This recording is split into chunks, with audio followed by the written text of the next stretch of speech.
अभिप्राय ये है, ज्ञान का अभिप्राय है जहां विवेक की प्रधानता है, और भक्ति का तात्पर्य है जहां भावना की प्रधानता है।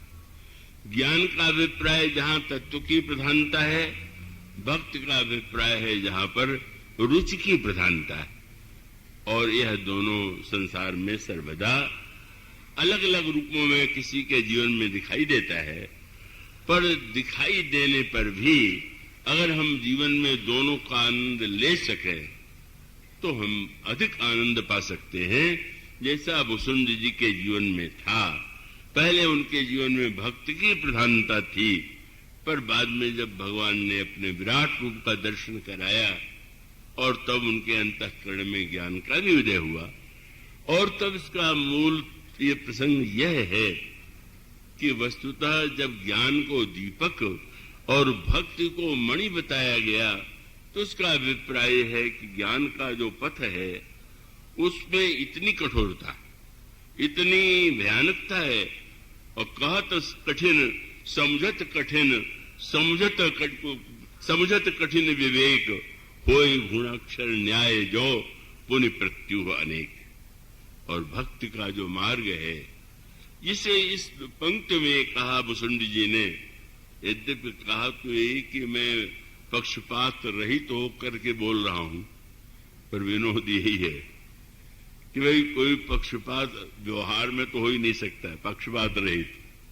विचार में आप निष्पक्ष हो सकते हैं, क्रिया में तो निष्पक्ष आप हो ही नहीं सकते, संभव नहीं।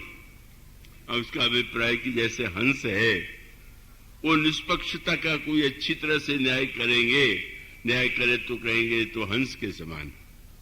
पर हंस के समान माने जो दूध और पानी को अलग करे, तो दूध और पानी को हंस अगर केवल अलग कर देता तो निष्पक्ष होता, लेकिन दूध पानी को अलग करके जब दूध को पी जाता है तो पक्षपाती हो ही गया दूध का, नहीं तो जल को नहीं पी ले रहा।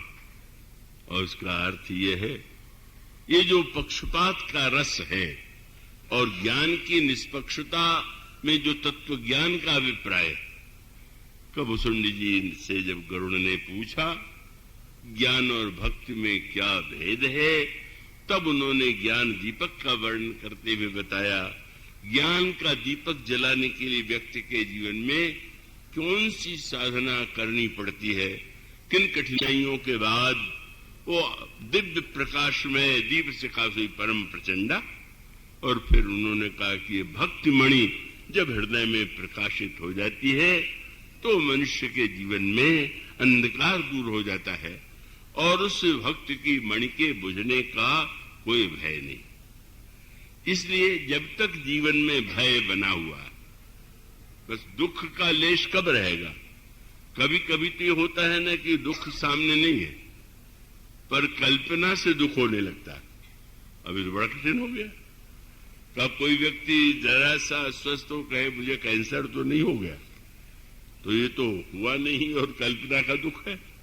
तो मनुष्य जो है दुख शून्य नहीं होता है, चाहे प्रत्यक्ष दुख हो और चाहे भविष्य में कल्पना का दुख हो, दुख बना रहता है। पर भुसुंड जी ने कहा कि यह जो भक्ति की मणि है, जो व्यक्ति इसको पालेगा उसके जीवन में दुख के लव का लेश नहीं रह जाएगा। और ये कसौटी है कि अगर आपके जीवन में दुख के लव का लेश भी है तो आप भक्ति की अंतिम कक्षा तक नहीं पहुंचे हैं, आपने भक्ति भावना का प्रारंभ किया हो। इसलिए इस बार जो प्रसंग चुना गया,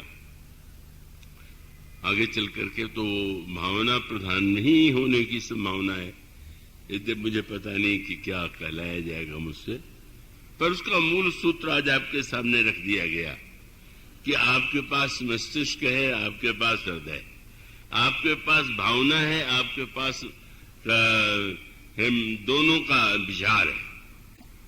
और इन दोनों में अलग भाव तो दिखाई ही देता है, पर अगर इन दोनों का सामंजस्य हम जीवन में कर सके तो रामायण का मूल सिद्धांत है ज्ञान और भक्ति का सामंजस्य, तो हमारे जीवन में और भी अधिक परिपूर्णता होगी।